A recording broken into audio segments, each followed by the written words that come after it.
Muling giniit ng China na itigil na raw ng Pilipinas ang anilang mga maling salita at gawa tungkol sa issue sa Taiwan.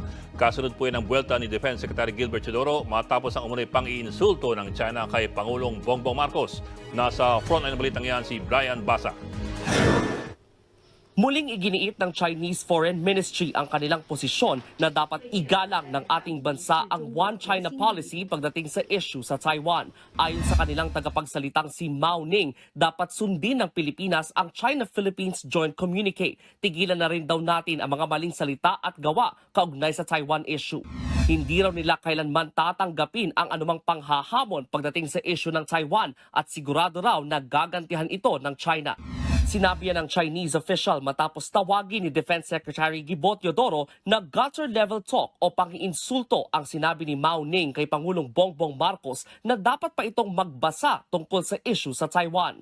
Una nang nilinaw ng ating Department of Foreign Affairs na ang pagbati ni Pangulong Marcos sa President-elect ng Taiwan ay paraan lamang ng pasasalamat sa Taiwan sa pagtanggap nila ng mga overseas Filipino worker at sa matagumpay na democratic process. Para naman sa isang political analyst, masyado lang pinalalaki ng China ang issue.